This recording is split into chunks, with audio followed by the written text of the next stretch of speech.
dengar azan dia keranjingan, ya, uang haji dimakannya, ya, sok cinta NKRI, munafik kau, ya, sok cinta NKRI kau tilap uang haji.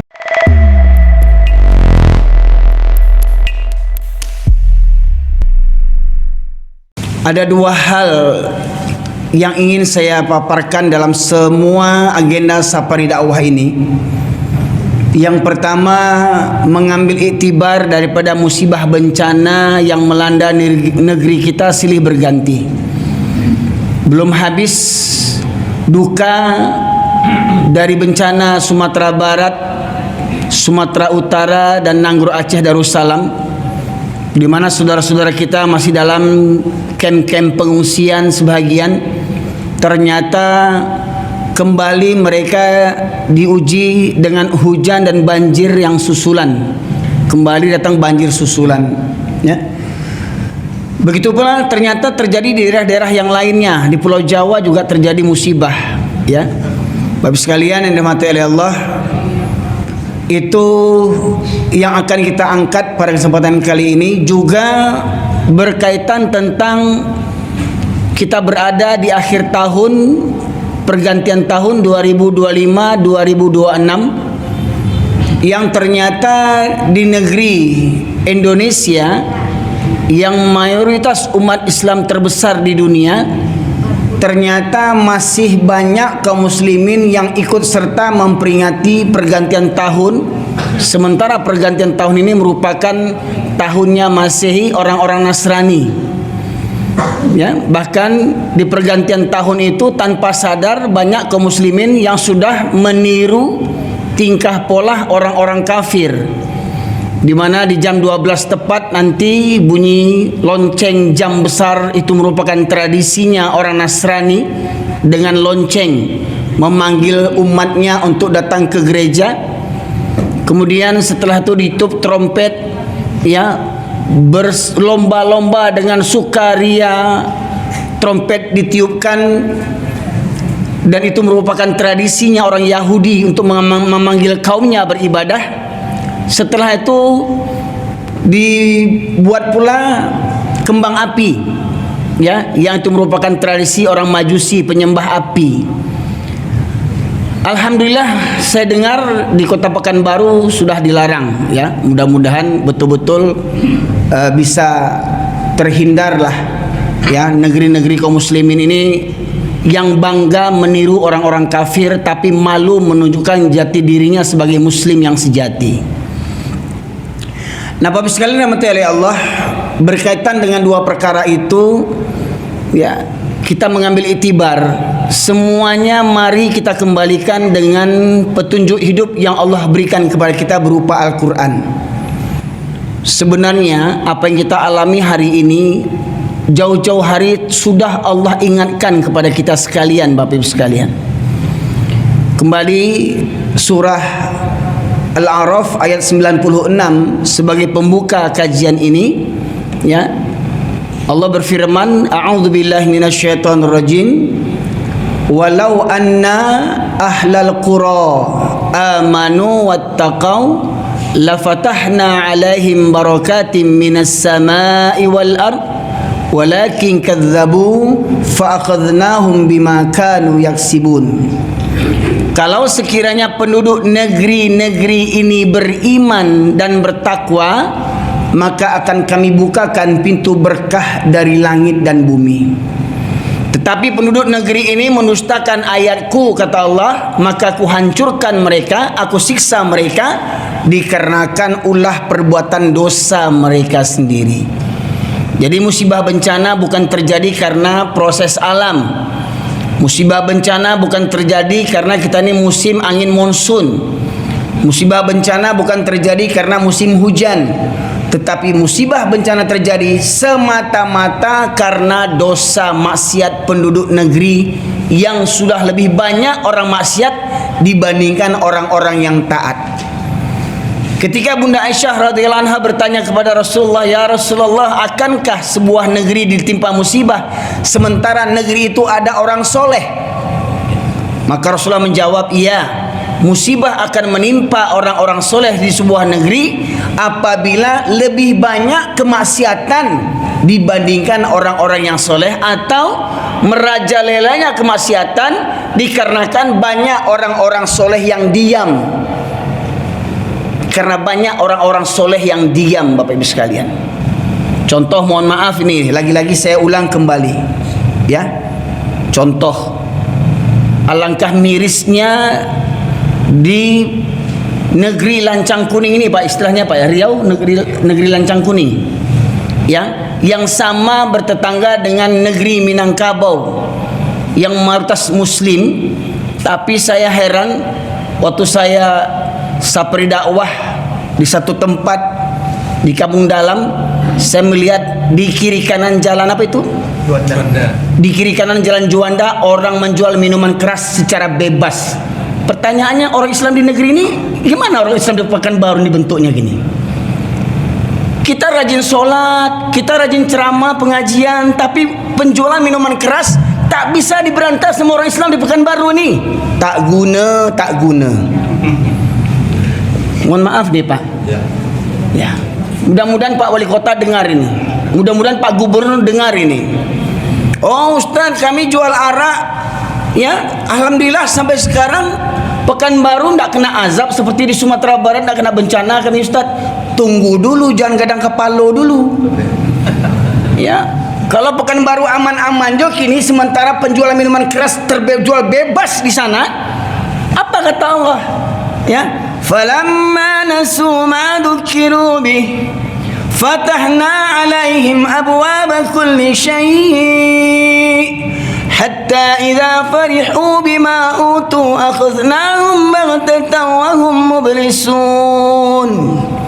Dan ketika mereka melupakan peringatanku, kata Allah, melupakan peringatan Allah dari Al-Quran bahwasanya itu halal, ini haram dan segala macamnya, banyak orang Islam yang melupakan perintah dan larangan Allah.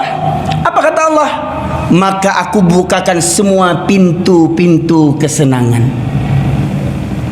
Pekanbaru, ya, negerinya semakin maju.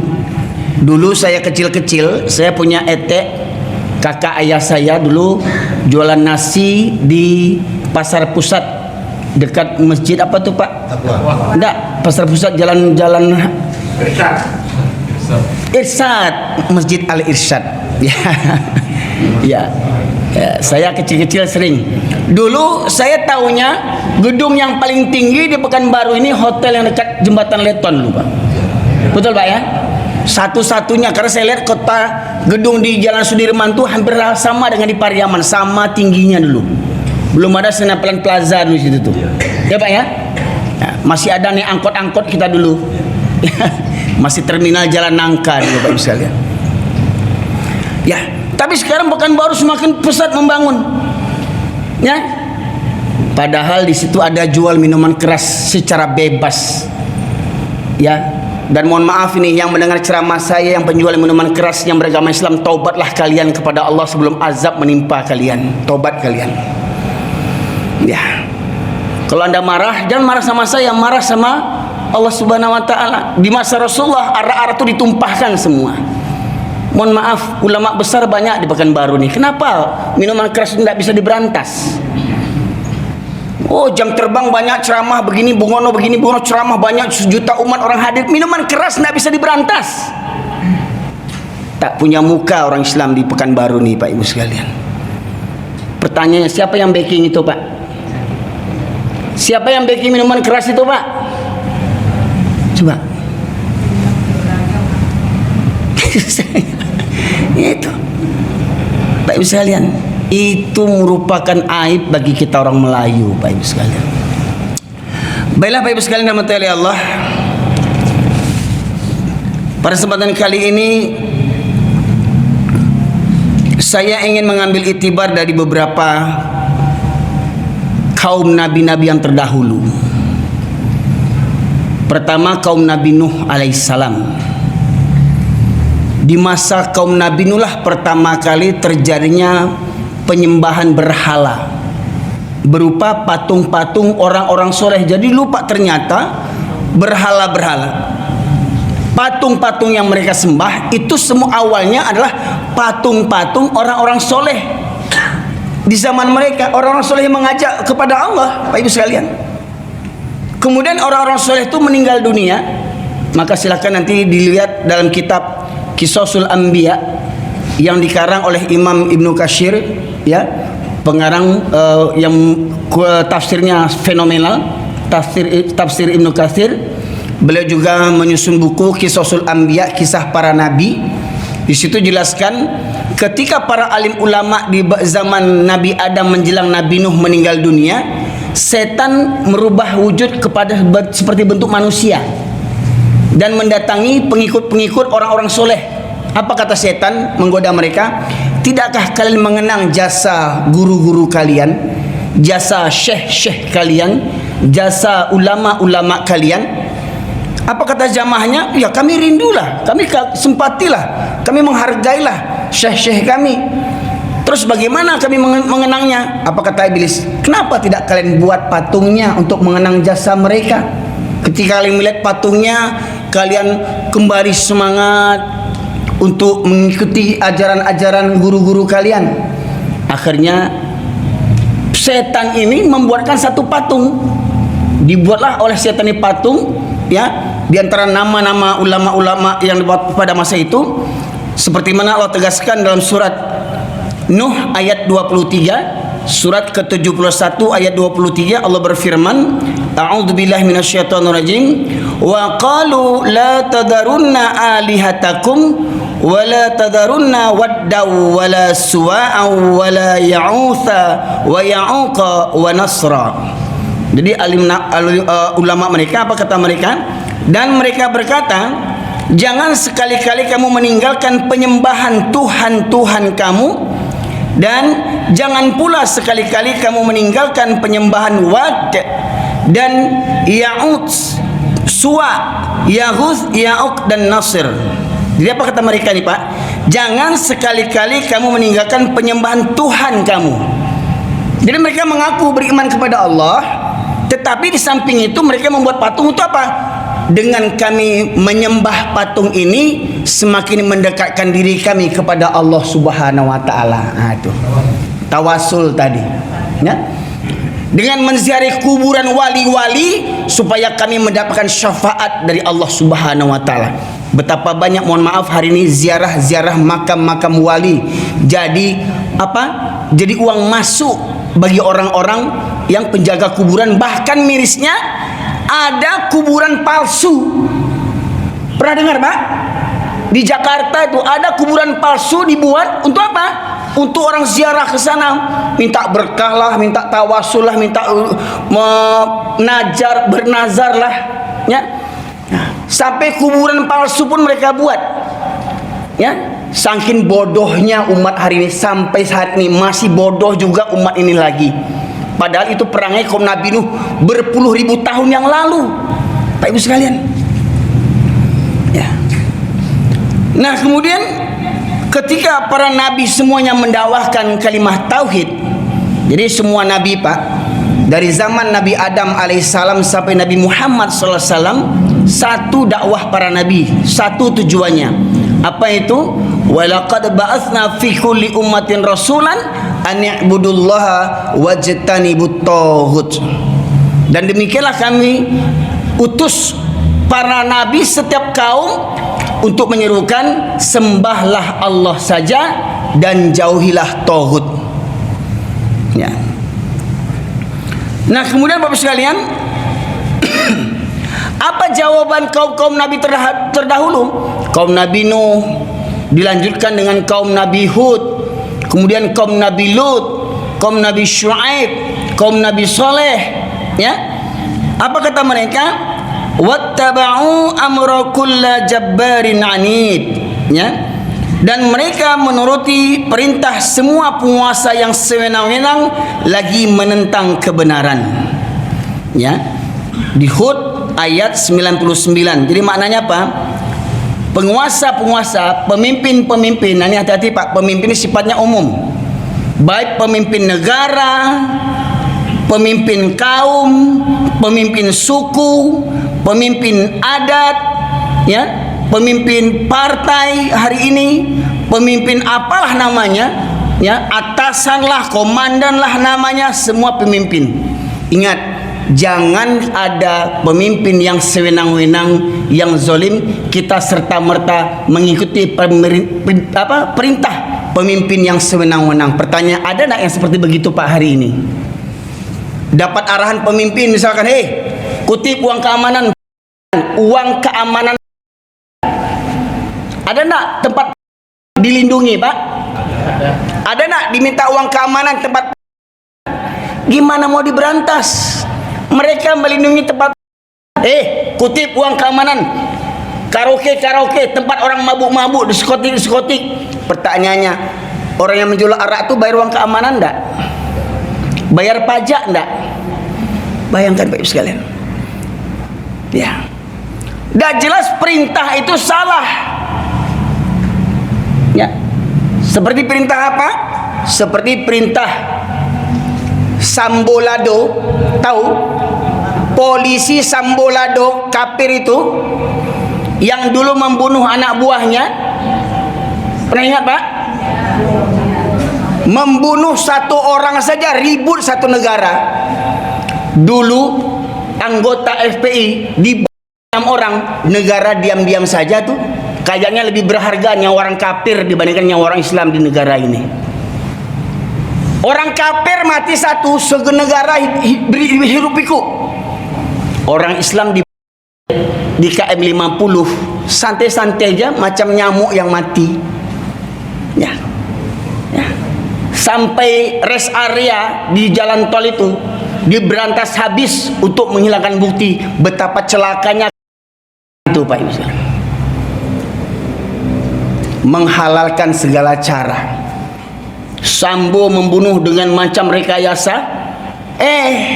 Yang ikut mendukung Sambo siapa? Anak-anak buahnya berapa orang? Saya lihat di berita hampir 60 orang yang mengikuti arahan Sambolado ini, dan kebanyakan beragama Islam. Bayangkan betapa bodohnya itu, pakai dinas lagi ndak ada. Ya, orang kafir memerintah namun jo ikut, ndak ada agama, ndak ada iman dalam hatinya. Like pakai baju dinas agama Islam, namuah dia atur-atur sama orang kafir. Andi kecil orang kampung kami Pak. Pangkat lai tinggi, lai jenderal. Ya, Jenderal Sambolado. Itu.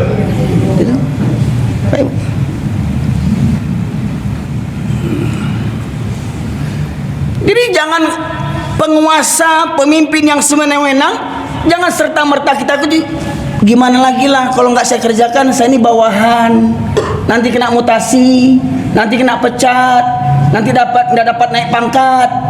Nah begitu Pak. Nanti kalau saya kena pecat, nanti istri makan apa, anak makan apa, di mana mau saya tinggal, rumah dinas dapat, mobil dinas dapat, istri dinas dapat. Ya. Nanti kena tarik semua gimana? Ya, bayangkan Bapak sekalian. Karena apa? Orang nggak punya pangkat tinggi, nggak punya. Tingginya pangkat nggak jaminan akal punya, Pak Ibu sekalian. Contoh seperti orang berkedok ulama yang kemarin datang ke Vatikan merayakan Natal, ya. Ada orang Indonesia berkedok ulama memimpin satu kementerian memperingati hadir dalam peringatan Natal ke Vatikan sana Pak. Ya. Ada dapat beritanya Pak? Nah, coba itu namanya generasi Bal'am bin Ba'urah. Mohon maaf nih ya, karena ini sensitif ya, supaya Bapak tahu bagaimana kedudukan ulama-ulama yang bergabung dengan orang-orang kafir dalam merayakan Natalan bersama. Nah, minta tolong saya. Ada Quran terjemahan, Pak? Ada. Minta tolong tadi imam kita ini, imam kita tadi. Imam dua. Coba cari Quran terjemahan. Quran. Yang ada tafsirnya. Ini kajian sensi, Pak. Ya. Banyak orang menyumpah sama saya karena apa? Salah faham. Ya, tolong dibuka. Surat ke-7 ayat 176.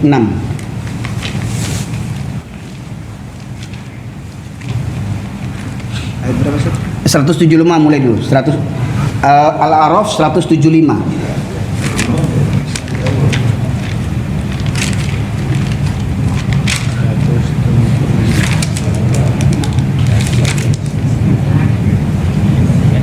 Ketemu? Ya, terjemahnya saja dibaca. Coba berdiri sini biar bisa sama viral nanti. Ya. 175. Dan bacakanlah Muhammad kepada mereka berita orang yang telah kami berikan. Tunggu. Alak Medan doamu. Alak kita doh. Dan bacakanlah Muhammad kepada mereka berita orang yang telah kami berikan ayat-ayat kami kepadanya. Kemudian dia melepaskan diri dari ayat-ayat itu, lalu dia diikuti oleh setan sampai dia tergoda. Perintah Allah di awal ayat, watslu alaihim, ada kata perintah, dan bacakanlah kepada mereka, kepada orang banyak, hai Muhammad, tentang orang yang dulu kami berikan ilmu tentang Al-Quran. Ya, dia menguasai Al-Quran, dia mungkin menghafal Al-Quran, dia bisa berdakwah dengan Al-Quran, tetapi apa? Setelah dia punya ilmu tadi, dia lepaskan ayat-ayat Al-Quran, dia tidak peduli dengan mengamalkan Al-Quran tadi. Ya, lalu dia diikuti oleh setan. Kalau sudah dia tidak memperdalam lagi Al-Quran, ya, akhirnya dia diikuti oleh setan sampai dia tergoda, maka jadilah dia menjadi orang-orang yang sesat. Padahal dulu dia ahlul Quran, menghafalnya, menafsirkannya, mendakwahkannya, tetapi akhirnya dia sesat. Lantas apa kata Allah dalam ayat berikutnya? Dan sekiranya kami menghendaki, niscaya kami tinggikan derajatnya dengan ayat-ayat itu. Tetapi dia cenderung kepada dunia dan mengikuti keinginannya yang rendah. Maka perumpamaannya seperti anjing. Seperti apa? Seperti anjing. Yang keras sedikit, seperti anjing. Ya. Jika kamu menghalaunya, dijulurkan lidahnya, dan jika kamu membiarkannya, ia menjulurkan lidahnya juga. Demikianlah perumpamaan orang-orang yang mendustakan ayat-ayat kami, maka ceritakanlah kisah-kisah itu agar mereka berpikir. Di ujung ayat apa bunyinya? Maka ceritakanlah kisah-kisah itu agar mereka berpikir. Jadi ayat ini bagi orang yang punya saja, Pak. Yang tak punya nggak nyambung ayat ini nih.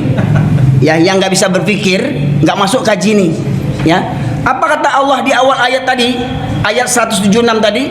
Dan kalau kami menghendaki, kami tinggikan derajatnya dengan ayat itu. Semestinya dengan ayat Quran itu dia dimuliakan oleh dengan ilmu Qurannya.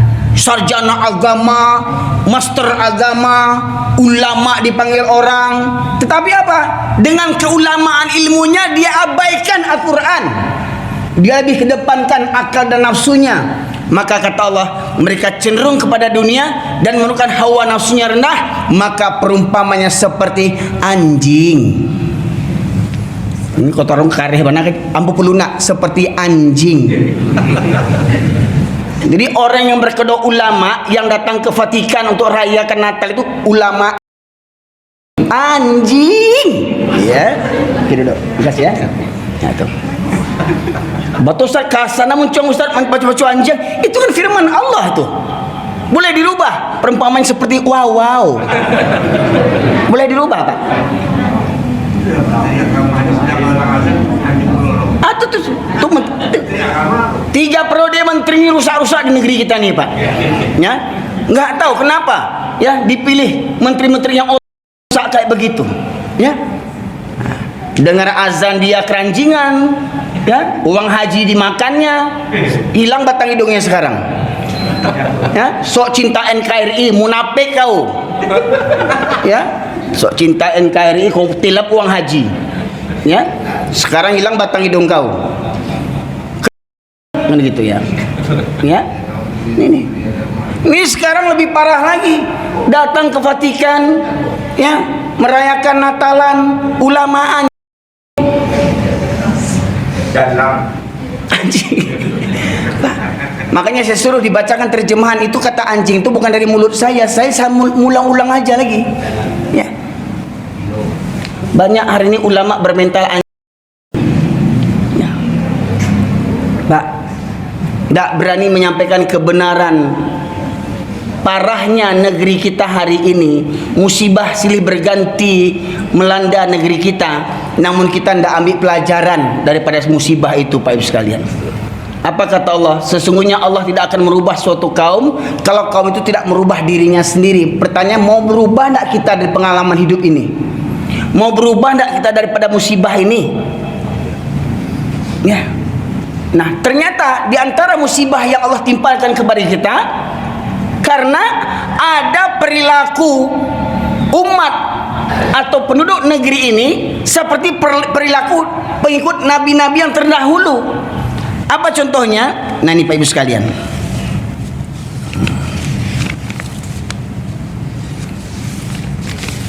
Ya. Di dalam surat Al-A'raf ayat 70, Allah berfirman, qalu ajitana lina'budullaha wahdah wa nadhara ma kana ya'budu aba'una fa'tina bima ta'iduna in kunta minas sadiqin. Mereka menjawab, apakah kedatangan kamu kepada kami agar kami hanya menyembah Allah saja? Jadi orang ini tidak terima cuma menyembah Allah saja.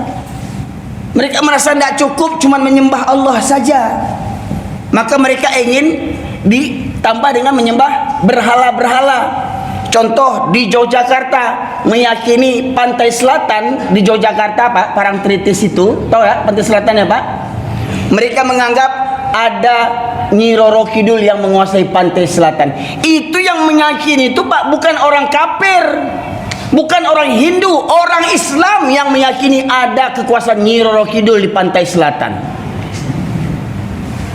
Ya. Itu budaya orang kafir.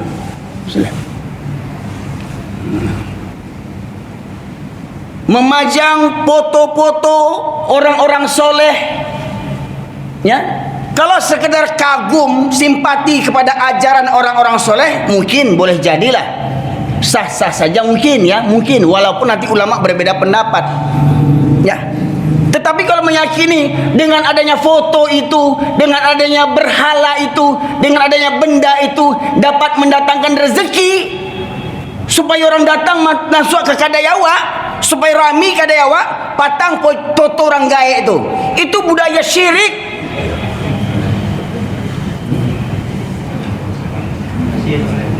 Ya. Entah siapa tuh. Ya. Selain foto nang gaya itu adalah foto-foto yang lain tuh. Pakai sorban, pakai janggut. Aku gurunya Syekh Maulana Iko, Syekh Maulana itu. Nah itu Pak, Syekh Siti Jenar.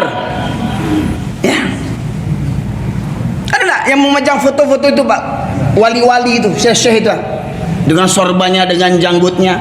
Itu kan gambar orang-orang soleh kan? Baik sekalian.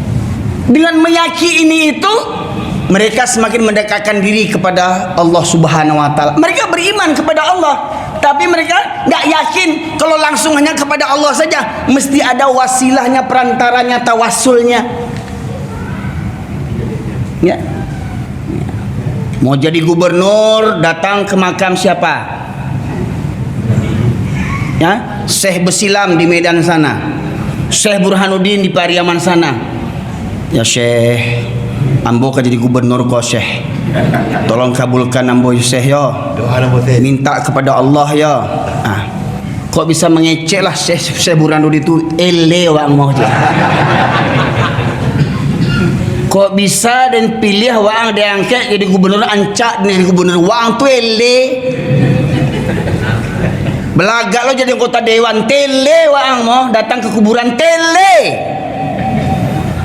Ya. Ya.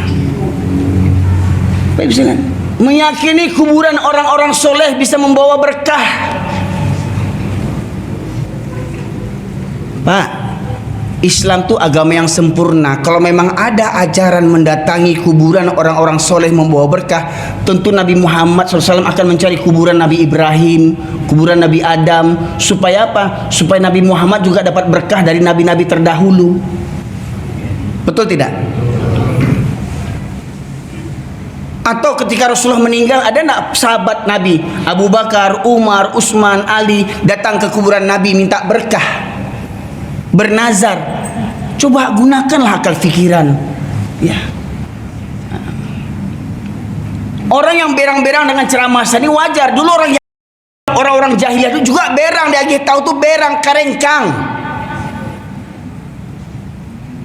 Apa kata orang itu, Pak Ibu sekalian?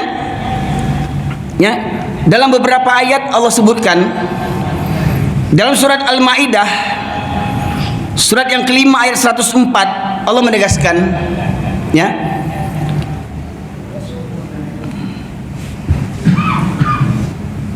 Al-Maidah 54. Mana tadi asisten tadi?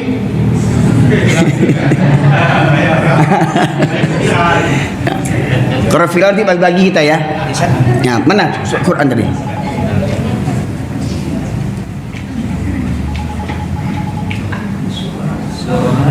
Al-Maidah 104.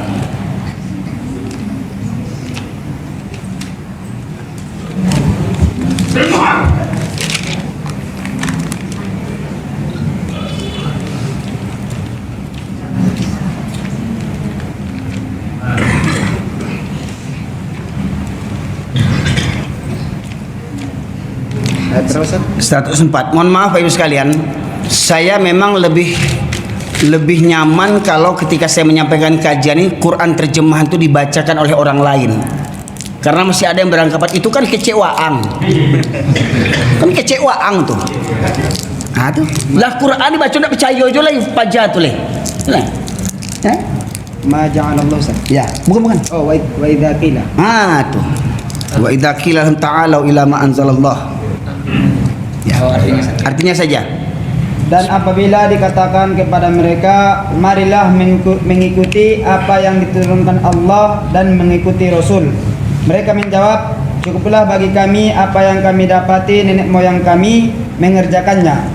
Apakah mereka akan mengikuti juga nenek moyang mereka, walaupun nenek moyang mereka itu tidak mengetahui apa-apa dan tidak pula mendapat petunjuk. Nah, ulang sekali naik. Dan apabila dikatakan kepada mereka, marilah mengikuti apa yang diturunkan Allah dan mengikuti Rasul. Apabila dikatakan kepada mereka, mari mengikuti apa yang diturunkan Allah. Yang diturunkan Allah apa? Al-Quran dan mengikuti Rasul. Yang dibawa Rasul apa? Hadis. Mari mengikuti Al-Quran dan hadis. Dikatakan kepada masyarakat ini. Tapi apa jawab mereka? Cukuplah bagi kami apa yang kami dapati nenek moyang kami mengerjakan. Oh, kami dulu sejak saya isua-isua lah bantu aku. Sejak saya isua-isua. Nah, kaji sejak saya isua-isua sase. Kami sejak saya isua-isua bantu aku. Kalau ada anak bayi lahir, dia kacik gunting, jarum, banang, ladiang, pangku supaya nak kena palasi. Lagi bawang putih, bawang merah, lado hijau, lado merah. Ditongseng anak tu bayi susah itu. Tradisi nenek moyang sejak saya isua-isua. Ada orang meyakini waktu orang barele, orang mau pesta pernikahan supaya tidak hujan. Apa kata yang? Apa kata orang bu? Celana kotok anak daro tu sampaan katok. Ya Allah Rabbi, ambuk saya Pak. Pertama saya cuma dengar-dengar. Jangan duduk di pendarahan deh. Duduk sini ya, sini ya. Ya. Saya dulu hanya mendengar-dengar saja itu. Ketika saya mengisi pengajian namanya Patang Mukuih, ada tradisi di kampung awak kalau besok mau beralek, sekarang Patang Mukuih. Patang Mukuih itu entah apalah namanya, ya. Dibawalah ceramah, biasanya orang berorgen-orgen Patang Mukuih sampai menjelang pagi.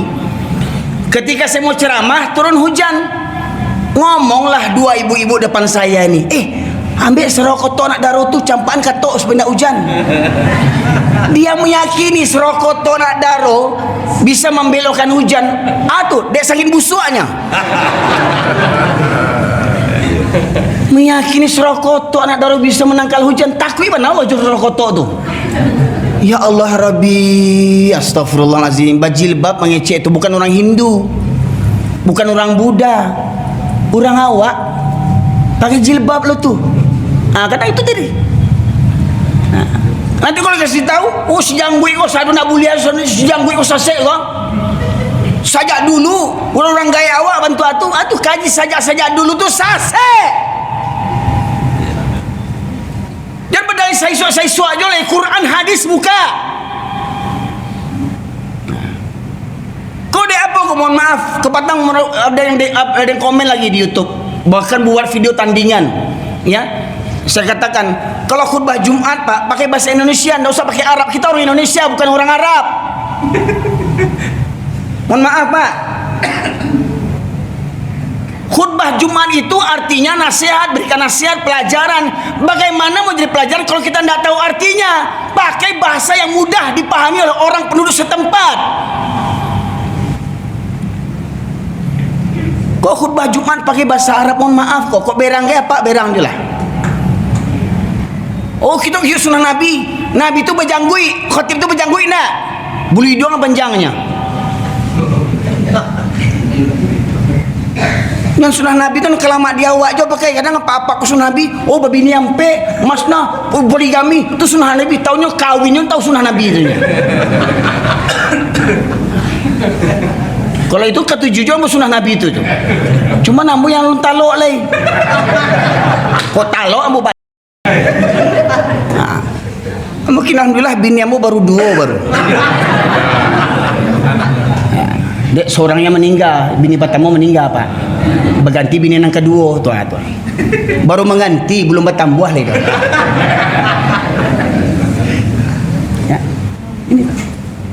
Jadi nggak ada hujah untuk ilmu tuh sajak iswa. Oh sajak iswa orang gaya awak bantu tu. Ya. Mohon maaf, baik kau masuk isya Pak? Ya. Baik. Sebelum kita sepakati, nanti kita lanjuti setelah sholat isya. Ya Pak Ibu sekalian, saya berharap Bapak Ibu jangan kabur dulu. Kita tuntaskan kaji kau, ya, supaya tidak salah paham awak. Ya, baik demikian saja.